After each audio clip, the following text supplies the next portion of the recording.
కామించినటువంటి అమ్మాయి దొరకలేదు, కానీ వెలగట్టడానికి వీల్లేనటువంటి ఈ రత్నాలు నాకు దొరికినాయి అని సంతోషపడుతూ వెళుతున్నాడు. ఒక్కసారి మనం అడుగుదాం, ఏమయ్యా రావణ, ఎక్కడికి తీసుకువెళ్తావు ఈ రత్నాలను? నా లంకా నగరాన్ని తీసుకుపోతాను. ఎవరికి ఇస్తావు? నా భార్య అయినటువంటి మందోదరికి ఇస్తాను.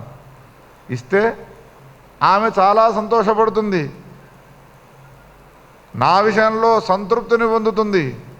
ఆడవాళ్లకు ఆభరణాలు, బంగారు ఆభరణాలు, రత్నాలు, మణులు, మాణిక్యాలు భర్తలు తీసుకువచ్చి ఇస్తూ ఉన్నా కొద్దీ సేవ బాగా చేస్తారు అంటాడు రావణాసుడు.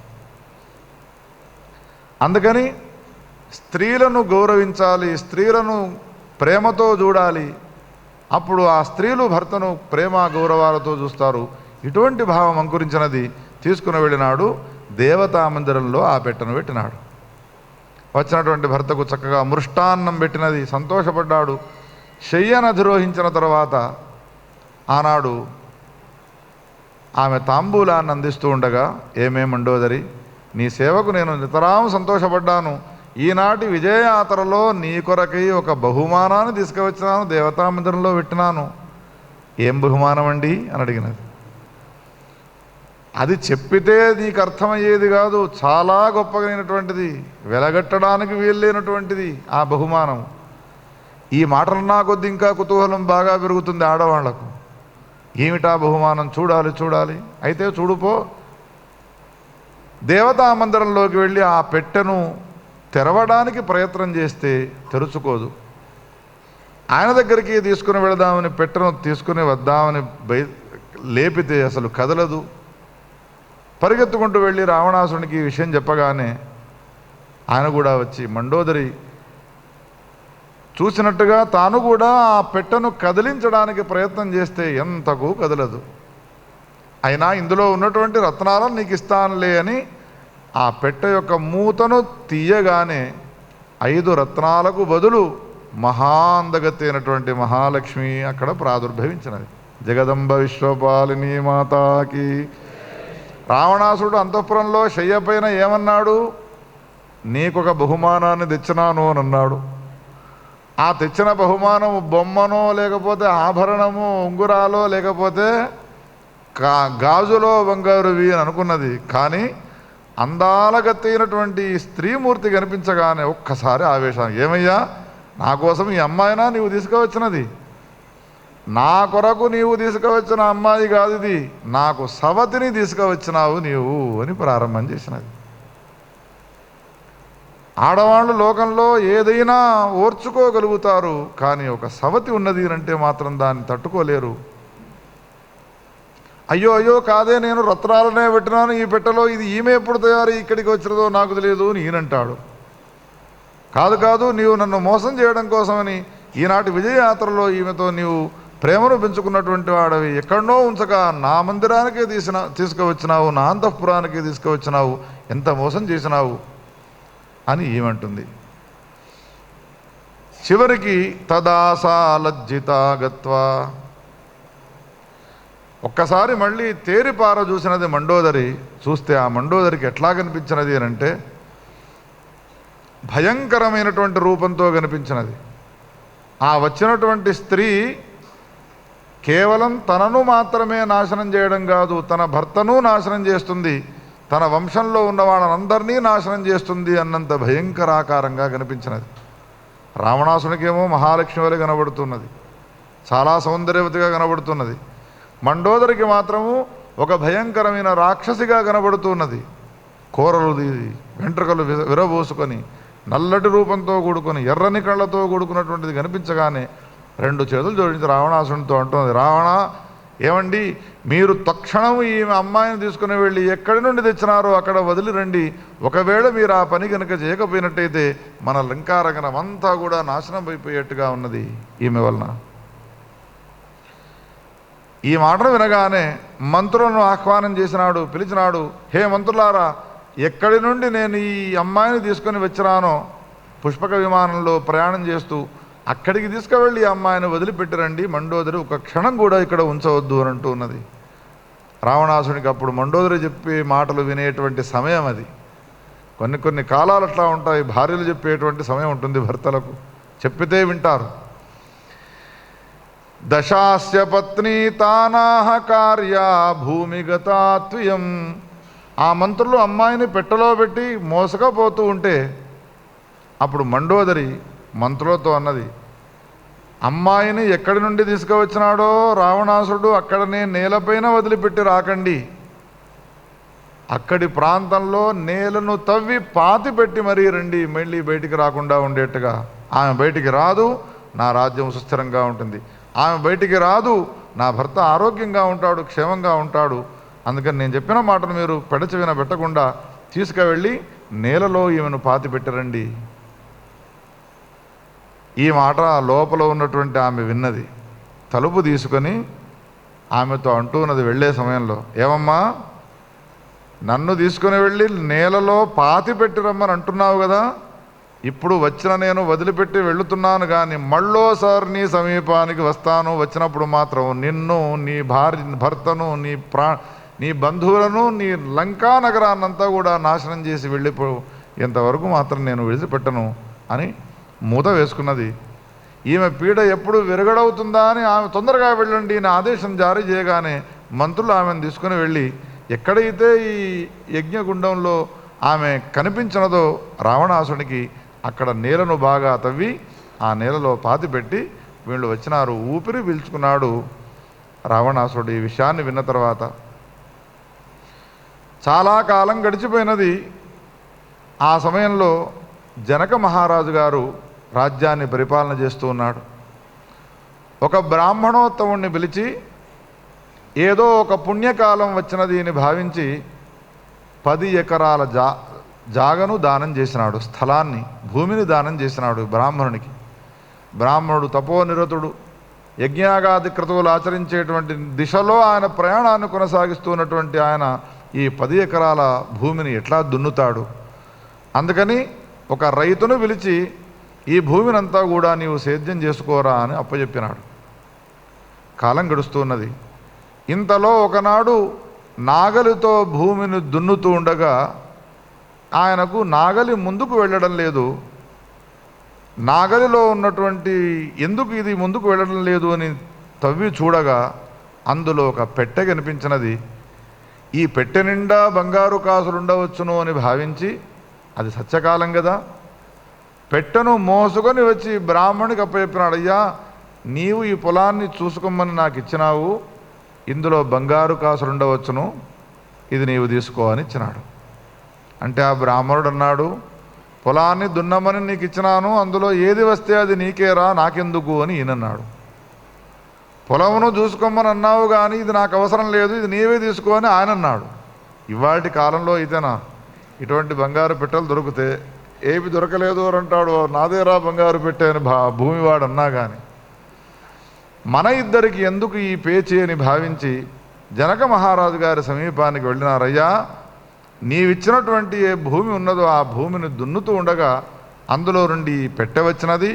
ఇందులో ఎన్ని బంగారు కాసులున్నాయో ఏ వస్తువులు ఉన్నాయో మాకైతే తెలియదు, ఇది మీకు ఇస్తున్నాము అని జనక మహారాజు గారికి ఇస్తే అప్పుడు ఆ జనక మహారాజు అన్నాడు, భూమిని దానం చేసినప్పుడు భూమిలో ఏ వస్తువు ఉంటే ఆ వస్తువు నీదే అవుతుంది కానీ ఇది నాది కాదు అని ఆయన అంటాడు.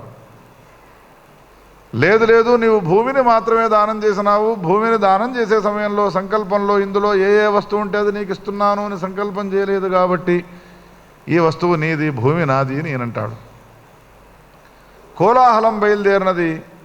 అప్పుడు మంత్రులను మీరేదైనా ఒక ఆలోచన చేసి తీర్మానం చేసి చెప్పండి అని అంటే, తీర్మానం వల్ల ఒక్కటే, మొట్టమొదటి ఈ పెట్టెలో ఉన్నది ఏమిటో చూద్దాము. పెట్టె యొక్క తలుపులు తీసి చూడగానే అందులో నుండి సాక్షాన్ మహాలక్ష్మి ప్రాదుర్భవించినది. జగదంబ విశ్వపాలిని మాతాకి తాం తదా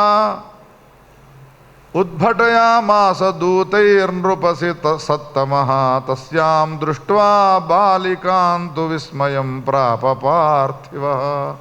ఆశ్చర్యచకితుడైనాడు జనక మహారాజు గారు. ఉన్నటువంటి ఏ మంత్రులు ఉన్నారో వాళ్ళంతా కూడా ఈమెను పెంచేటువంటి యోగ్యత నీకు మాత్రమే ఉన్నది అని చెప్పి మా జనక మహారాజు గారిని ఆదేశం చేయగానే మంత్రుల యొక్క మాటలు విన్నటువంటి జనక మహారాజు గారు ఆనాటి నుండి ఈ అమ్మాయిని అల్లారు ముద్దుగా పెంచుతున్నాడయ్యా దశరథ అని శతానందుడు జానకీదేవి యొక్క ఉత్పత్తి ఏ విధంగా జరిగినదో ఈ విషయాన్నంతా కూడా తెలియజేసినాడు. అందరికీ ఒక సందేహం వస్తూ ఉండవచ్చును.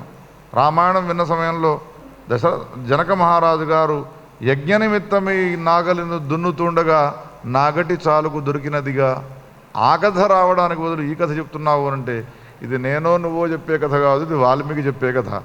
ఏమయ్యా వాల్మీకి, అక్కడ అట్లా చెప్పినావు, ఇక్కడ ఇట్లా చెప్తున్నావు అంటే నా కథ నా ఇష్టము అని అంటాడు ఆయన. ఇంకొక సమాధానం చెప్పుకోవాలంటే ఒక్కొక్క కల్పానికి ఒక్కొక్క రకమైనటువంటి కథలు జరుగుతూ ఉంటాయి. అందులో మనం సందేహించాల్సినటువంటి అవసరం లేదు. ఉన్నటువంటి స్వారస్యాన్ని మనం గ్రహిస్తే చాలును. దదౌ దానాని విప్రేభ్యః నృతుః వారయోషితః మాతులింగాన్ నిర్గతాయా మాతులింగీతి సా స్మృత. లక్ష్మీదేవి నా ఇంట్లో పుత్రికగా ఉండాలి అని పద్మాక్షుడు నారాయణమూర్తిని ప్రార్థించగా నారాయణమూర్తి మాదీ ఫలాన్ని ఇచ్చినాడు. ఆ మాదీ ఫలములో నుండి ఆవిర్భవించినది కావున ఈమెను మాతులింగి అనేటువంటి పేరుతో పిలుస్తారు. అంతేకాదు అనేక రత్నములతో కూడుకొని ఈమె ఆవిర్భవించినందువలన రత్నావళి అనేటువంటి పేరుతో పిలుస్తారు. ఈమెను భూమిలో నుండి ఆవిర్భవించినది కావున ఈమెను ధరణిజ అనేటువంటి పేరుతో పిలుస్తారు. వసుధా జ అనేటువంటి పేరుతో పిలుస్తారు. జనక మహారాజు గారికి పుత్రికగా ఆవిర్భవించి ఉన్నది కావున జానకి అనేటువంటి పేరుతో పిలుస్తారు. నాగటి చాలులో నుండి ఆవిర్భవించడం వలన ఈమెను సీత అనేటువంటి పేరుతో కూడా పిలుస్తారయ్యా. మా అమ్మాయికి 1, 2 పేర్లు కాదు శతానందుడు అంటున్నాడు. ఎందుకంటే ఎవరి గొప్పతనం వాళ్ళు చెప్పుకోవాలి కదా. స్వయంవరం జరిగిన ఆ సభా ప్రాంగణంలో తన అమ్మాయి యొక్క గొప్పతనాన్ని కూడా గురించి చెబుతూ శతానందుడు అన్న ఏవం నామాని అనంతాని సీతాయా సంతి భో నృప. ఈ విధంగా అనేక పేర్లున్నాయి మా అమ్మాయికి. ఈ జన్మలో ఒక విధమైనటువంటి పణాన్ని జనక మహారాజు గారు పెట్టినాడు. ఎవరు శివధనుస్సును ఎత్తి అల్లతాడు బిగిస్తారో వానికి మా అమ్మాయినిచ్చి పెళ్లి చేస్తాము అని. గత జన్మలో పద్మాక్షుడు ఒక ప్రతిజ్ఞ చేసినాడు. ఏం ప్రతిజ్ఞనో తెలుసునా? నా అమ్మాయిని ఎవరికిచ్చి పెళ్లి చేస్తాను అని అన్నాడు. ఆకాశంలో ఉన్న నలుపుని ఎవడైతే శరీరానికి రాసుకుంటాడో ఇప్పుడు నీవు చేపట్టడం వల్ల ఆ ప్రతిజ్ఞ కూడా తీరదయ్యా అని శతానందుడు అందరూ నవ్వుతూ ఉండగా చెప్పినాడు. అర్థమైందా మీకు? ఆకాశంలో ఉన్నటువంటి ఏ నీలిమ ఉన్నదో ఆ నీలిమ కేవలం రామచంద్రుడిలో మాత్రమే ఉన్నది, ఇంకెవరిలో కూడా లేదు. అందుకని ఆ పద్మాక్షుని యొక్క కోరిక కూడా తీరినది, మా జనక మహారాజు గారి యొక్క కోరిక కూడా తీరినది. ఈ విధంగా మా అమ్మాయిని మీకు ఇవ్వడానికి మేము సిద్ధమైనామయ్యా. రాజా రామచంద్ర భగవానికి. పద్మాక్షుడు అన్నటువంటి మాటలు విన్నటువంటి రాజులంతా ఒకళ్ళనొకళ్ళు ఏమనుకున్నారు, వీనికి పిచ్చిలేసినది, ఆకాశంలో ఉన్నటువంటి నైల్యాన్ని ఎవడైనా రాసుకుంటాడా అని అనుకున్నారు. ఓహో ఇదా, అందుకని ఈమె పెళ్లి చేసుకుంటే అటువంటి వాడిని మాత్రమే చేసుకుంటుంది. అనంత బ్రహ్మాండాల్లో ఆకాశం వంటి నల్లదనం ఉన్నటువంటి వాడు ఎవడు? నీలమేఘశ్యాముడైనటువంటి వాడు కేవలం పుంసామోహన రూపుడైనటువంటి శ్రీరామచంద్రుడు మాత్రమే. ఆకాశ నీలవర్ణ భవవపుషా అనేన జానకీ లబ్ధా రామేణ పద్మాక్ష ప్రతిజ్ఞా సఫలీకృత. ఏవం త్వయా యథా పృష్టం. మా అమ్మాయి గురించి చెప్పమని అడిగినారు కదా. ఈ విధంగా అమ్మాయి సంబంధించినటువంటి వృత్తాంతాన్నంతా కూడా నాకు తెలిసినంతలో చెప్పినానయ్యా అని శతానందుడు సీతాదేవి యొక్క వృత్తాంతాన్ని చెప్పగా విని అందరూ సంతోషపడ్డారే. పార్వతి శంకరుడు పార్వతీదేవికి ఈ విషయాన్ని తెలియజేసినాడు. ఇది జరిగిన తర్వాత ఇంకేమిటి, ముహూర్తాల యొక్క నిర్ణయం జరిగినది. చాలా పెద్ద ఎత్తున ఆకాశమంతా పందిరి వేసినారు. ఎంత విశాలమైనటువంటి ప్రాంగణం నిర్మాణం జరిగినది. ఏ రకాలైనటువంటి వస్తువుల యొక్క ఏర్పాట్లు చేయడం జరిగినది. ఏ లోకాల్లో నుండి ఏ రకమైనటువంటి సుందరాంగులను తీసుకురావడం జరిగినది. ఎటువంటి శిల్పులు వచ్చినారు, ఎంత విస్తృతంగా రాసినాడో వాల్మీకి. వేరే ఇంకా ఇతరమైనటువంటి వ్యాపకాలు ఏవీ లేకుండా వాల్మీకి ఆ రాముడికి సంబంధించినటువంటి కథలోనే తలమునకలై ఉన్నాడు కదా. ఆయన రచించినటువంటి రామాయణాన్ని అక్షరాన్ని మనం వదిలిపెట్టకుండా మనం కనుక ఒకవేళ అధ్యయనం చేసినాము విన్నాము అనంటే 24 గంటలు సరిపోదు వాల్మీకి రచించినటువంటి రామాయణాన్ని వినాలి అనంటే.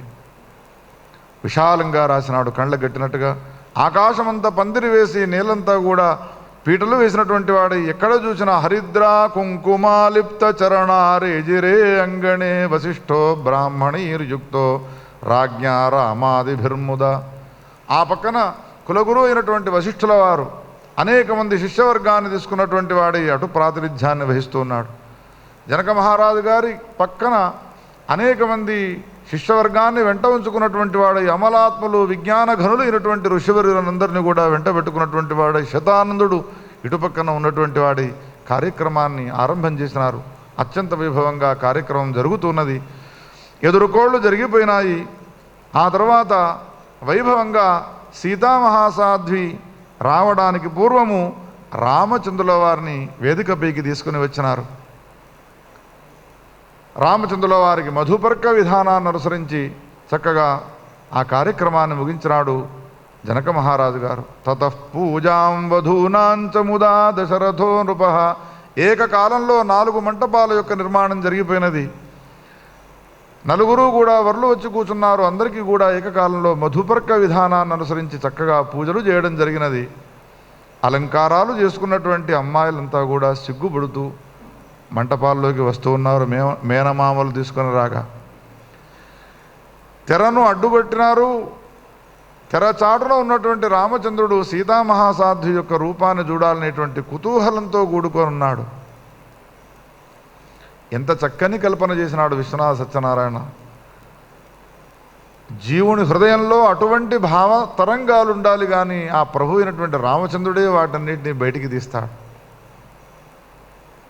సీతామహాసాధ్వి జీవుడైతే రామచంద్రుడు పరమాత్మ. ముహూర్త సమయంలో ఏం చేస్తారు? వధూవరుల మధ్యలో తెరను అడ్డగడతారు. ఈ తెర ఏమిటి అంటే ఇది అజ్ఞానం అనేటువంటి తెర. సీతామహాసాధ్వి దర్శించాలి రామచంద్రుణ్ణి, అదే కోరిక ఆమెలో మిక్కుటమై ఉన్నది. పరమాత్మ కూడా జీవుని యొక్క దర్శనం చేయాలి, జీవుని యొక్క జీవునికి పరిపూర్ణ అనుగ్రహాన్ని ఇవ్వాలి అని అనుకుంటాడు. కానీ జీవునికి పరమాత్మకు మధ్యలో ఉండేదేమిటి? తెర, అజ్ఞానం అనేటువంటి తెర. ఈ అజ్ఞానం అనేటువంటి తెరను తొలగించే వాళ్ళెవరు? సత్పురుషులు, అమలాత్ములు, విజ్ఞాన ఘనులు, వశిష్ఠ వామదేవాదులు, శతానందుడు మొదలైనటువంటి మహాత్ములు. ముహూర్తం ఆసన్నమైనది. ముహూర్త కాలంలో తెర చాటు పడతారు. ఎప్పుడు తొలగిస్తారా? ఎప్పుడు నేను రాముని చూడాన్న? ఏనాడైతే రాముడు మిథిలా నగరంలో ప్రవేశించినాడో ఆనాటి నుండి సీతామహాసాధ్వి హృదయంలో అసలు వేరే ఏ వస్తువుకు చోటు లేదు. అంతా రామమయం అయి కూర్చున్నాం. అమ్మా కొంచెం ఏమన్నా మాకు అవకాశం ఇస్తావా నీ హృదయంలోని చిలకెత్తలు అడిగితే లేదుగాక లేదు. రాముని సమీపానికి వెళ్ళి ఏమైనా కొంచెం అవకాశం ఉన్నదా? వెంట్రుక వాసంతా నీ హృదయంలో అంటే రాముడు అంటారు అంతా సీతామయం. రామచంద్రుడి హృదయం అంతా కూడా సీతామయమైపోయి ఉన్నది. సీతాదేవి యొక్క హృదయం అంతా కూడా రామమయమైపోయి ఉన్నది. ఎవని హృదయము పరమాత్మమయమై ఉంటుందో వాని కళ్ళతో చూస్తే రూపము రాముడే కనిపిస్తాడు. ఎవని హృదయము రామమయమై ఉంటుందో వాడు చెవులతో ఏ శబ్దాలు విన్నా అవి రామశబ్దాలు, రామకథలే ఉంటాయి. యద్భావం తద్భవతి అని అంటారు కదా. భావం అంటే హృదయం. హృదయంలో ఏది నిండుకొని ఉంటుందో అది మిగతా ఇంద్రియాలన్నీ కూడా అవే పనులు చేస్తూ ఉంటాయి. అంతా రామం ఏమైపోయినది. ఎప్పుడు ఆ రాముని యొక్క దర్శనం ఈ విధంగా ఆలోచన చేసి చూసినట్టయితే సీతామహాసాధ్వి ఒక విధమైనటువంటి ఉపాసన చేస్తున్నది రాముని గురించి. సీతామహాసాధ్వి ఒక విధమైనటువంటి ఉపాసన చేస్తున్నది. ఆ ఉపాసన ఏది అంటే వేదాంతులు మాత్రమే చెప్పగలుగుతారు. అది అహంగ్రహోపాసన. ఏమే కళ్ళతో ఏం చూస్తున్నావు? కళ్ళు తెరిచే ఉన్నాయి, నాకు రాముడే కనబడుతున్నాడే. చెవులతో మేమనే మాటలు నీకు వినరావడం లేదా? చిలికెత్తలు అడిగితే ఏమో నాకేమైనా రామా రామా అనే వినవస్తూ ఉన్నది. ఎవని యొక్క ఇంద్రియములు, ఎవని యొక్క మనస్సు, ఎవని యొక్క బుద్ధి పరమాత్మమయమైపోతుందో జగత్తంతా కూడా వానికి పరమాత్మయమైపోతుంది. దాన్ని ఏమంటారు? అహంగ్రహోపాసన. ఇప్పుడు నా ఇంద్రియములు కావు, నా మనస్సు కాదు, నా బుద్ధి కాదు, నా శరీరము కాదు, నాలో నాది అని నేను ఏదైతే అనుకుంటూ ఉన్నానో అదంతా కూడా రామునిదే అనే భావం ఏర్పడ్డది. ఇంకా ఎంతసేపు ఉంటుంది తెర? మంగళాష్టకాలు అయ్యేంతవరకు ఉండాలి. వరుడు వధువును చూడాలి అని అనుకుంటూ ఉంటాడు, వధువు వరుణ్ణి చూడాలి అని అనుకుంటూ ఉంటారు. కానీ రహస్యంగా ఎక్కడో రూముల్లో అలంకారం చేస్తారు. ఇదివరకు అమ్మాయిని చూసినాడు, కానీ అలంకారం చేసుకున్నటువంటి అమ్మాయిని చూడాలనే కోరిక వరుణికి, అలంకృతుడైనటువంటి వరుణ్ణి చూడాలనేటువంటి కోరిక ఆమెకు. వాల్మీకి ఎంత చక్కగా తన జీవితాన్ని ధన్యం చేసుకున్నాడు చూడండి. పుష్పౌఘై పీతధాన్యైశ్చ బవృషు దంపతీన్ స్త్రియ. చక్కగా అలంకారం చేసుకున్నటువంటి ఏ స్త్రీలు ఉన్నారో, సువాసనలు ఉన్నారో వాళ్ళంతా కూడా పుష్పాలను చల్లుతూ ఉన్నారు రామచంద్రుడి పైన, సీతామహాసాధ్వి పైన. పసుపు కలిపినటువంటి అక్షతలను చల్లుతూ ఉన్నారు. బ్రాహ్మణోత్తములు కూర్చొని ఏం చేస్తున్నారో తెలుసిన? పార్వతి శ్రీదేవి తనయౌ శివ సుఖకరో మిత్ర శశీకంపన సర్వే తే మునయశ్చలా దిశ దిశ సర్పాః మృగేంద్రాః ఖగాః నద్యః పుణ్యసరోవరాణి దితిజాః తీర్థాని కంజాసనః ఇంద్రో వన్హ్యమరాః నదీ జలధియః కుర్వంతు ఓ మంగళం సావధాన సుముహూర్తే సావధాన. ఎవరెవరికి ఏ గొప్పనైనటువంటి మంగళాష్టకాలు వస్తాయో వాళ్ళంతా కూడా చదువుతూ ఉన్నారే పార్వతి. మంగళాష్టకాలను కూడా అందించినాడు వాల్మీకి. ఎటువంటి మంగళాష్టకాలు చదువుతున్నాం? దేశంలో ప్రవహించేటువంటి నదులు, వీచేటువంటి గాలి, ఉదయించి అస్తమించేటువంటి ఏ సూర్యుడు ఉన్నాడో ఆ సూర్యుడు, అనేక పర్వతాలు, నదీ నదాలు, ఇవన్నీ కూడా ఈ ఉభయ దంపతులకు మంగళాన్ని కలిగించుగాక, మంగళాన్ని కలిగించుగాక అని శతానందుడు, వశిష్ఠుడు మొదలైనటువంటి వాళ్ళంతా కూడా ఈ మంత్రాలు చదువుతుండగా వారవనితలు, సువాసనీ స్త్రీలు చక్కగా పుష్పాలను, పసుపు కలిపినటువంటి అక్షతలను చల్లుతూ ఉండగా ఆ దృశ్యము చూచేటువంటి ఏ చూపర్లైనటువంటి ఆ జనక మహారాజు గారి ఆస్థానంలో ఉండేటువంటి ప్రజలున్నారో, హే పరమాత్మ, మాకెందుకు ఈ కండ్ల రెప్పలు కొట్టుకునేట్టుగా చేసినావయ్యా? సీతారాఘవుల యొక్క కళ్యాణాన్ని చూస్తూ ఉంటే ఈ రెండు కళ్ళు మధ్య మధ్యలో ఇవి తెరలు వేసినట్టుగా అవుతున్నది. ఎందుకయ్యా మమ్మలను కూడా అనిమేషులుగా చేస్తే బాగుండేది అని వాళ్ళంతా కూడా అనుకుంటున్నారు. తదేవ లగ్నం సుజనం తదేవ తారాబలం చంద్రబలం తదేవ విద్యాబలం దైవబలం తదేవ కాశీపతే యత్స్మరణం విధేయం లక్ష్మీపతే తేంఘ్రియుగం స్మరామి అని లోకంలో మనం శ్లోకాన్ని చదువుతాం. ఇక్కడ వాల్మీకి శివుడు పార్వతీదేవితో ఈ కథను చెబుతున్నాడు. మంగళాష్టకాలు చదివే సమయంలో రాముని మంగళాష్టకాలు రాముడికి చదవడం ఎట్లా? అందుకని నిజమైన లగ్నం అంటే ఏది? అదే. నిజమైన ముహూర్తం అంటే ఏది? అదే. నిజమైన తారాబలం అంటే అదే. చంద్రబలం అంటే అదే. ఏది అనంటే కాశీపతి అయినటువంటి విశ్వనాథుని యొక్క నామాన్ని స్మరించినటువంటి ముహూర్తమే ముహూర్తము. సావధాన వేస్తుంటే రామచంద్రుడు చాలా సంతోషపడుతున్నాడు. రాముణ్ణి ఉపాసించే సమయంలో శివుని యొక్క స్మరణ చేస్తూ ఉపాసన చేయాలి. శివుని యొక్క స్మరణ చేసే సమయంలో రాముని యొక్క నామాన్ని స్మరణ చేస్తూ శివుని యొక్క ఉపాసన చేయాలి.